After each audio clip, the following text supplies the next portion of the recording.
the term load management has become such a hot button in the NBA? How I know you were going to talk about that one? Because you played 80 games a lot. A lot. You played 82. Is the plan to play tomorrow? Yeah. Plan every game. The next day.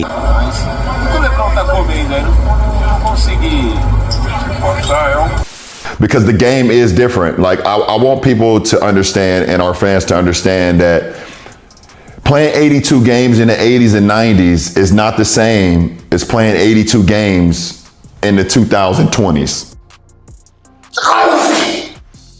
I'm sorry, I'm allergic to bullshit. The way we play, the level of pace, the level of the speed that we're playing at, it's a different game now. You don't know what the hell he's talking about. I'm like, what basketball was you watching?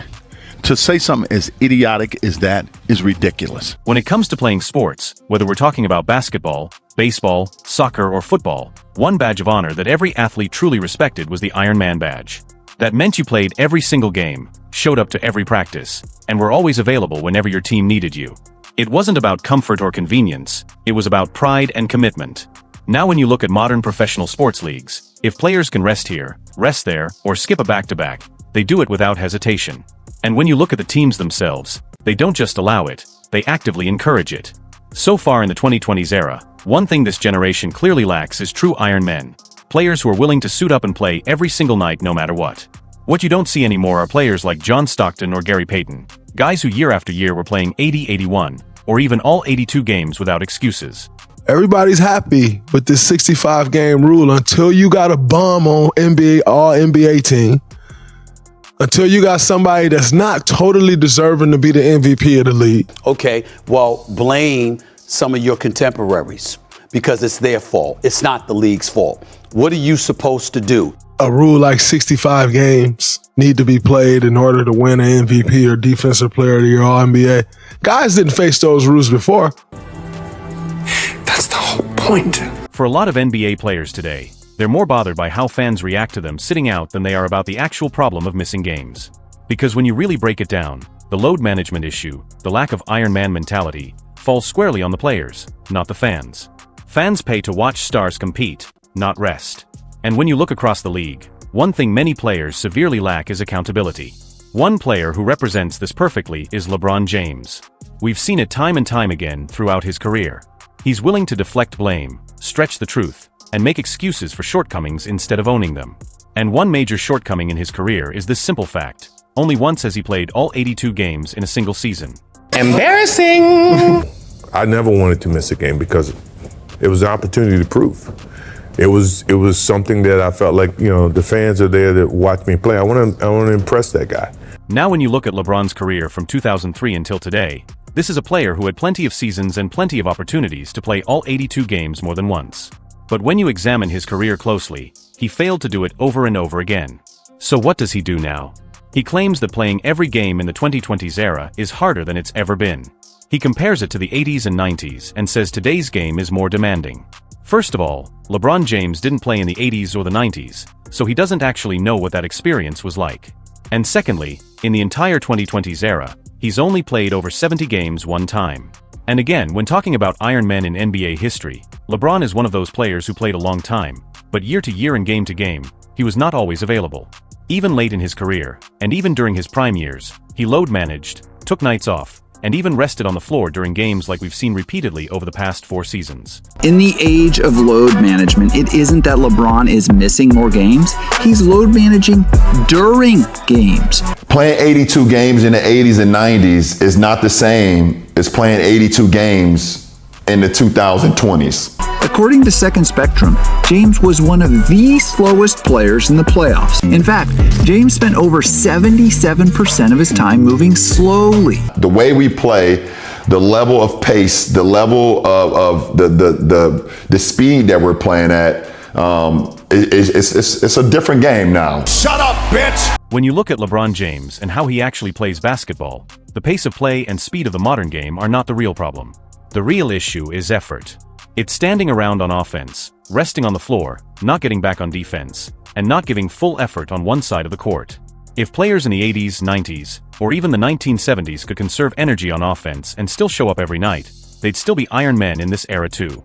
And when you look at past eras, technology, medical care, equipment, and recovery methods have all improved dramatically. In the 2020s, it's better than it's ever been. The problem is players today, with all these advantages, are playing fewer games. That doesn't make sense.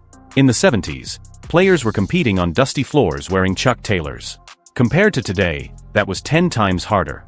Look at Bill Russell. He played 45 minutes on back-to-back nights in smoke-filled arenas and still showed up every game. He was special. You see guys today, what they say, they try to worry about the minutes and Load time. management. Oh, that's right, load management.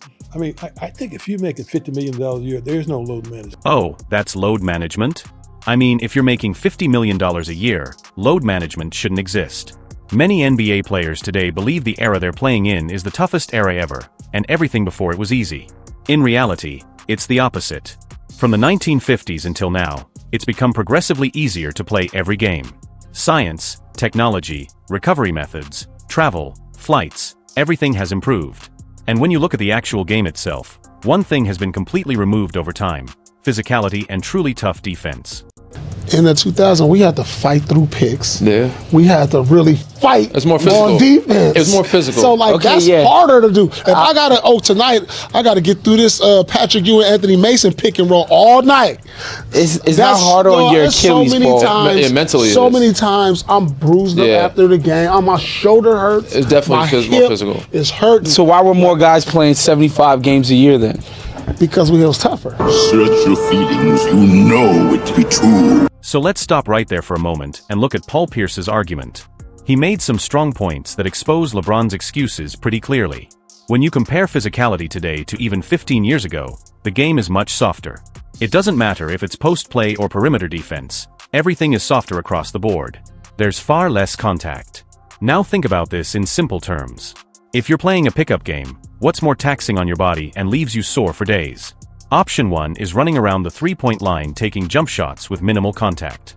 Option 2 is 4 guys in the paint, full court pressure, hand-checking, bumping, and getting knocked down when you attack the rim. For 99.9% of players, Option 2 is far more punishing.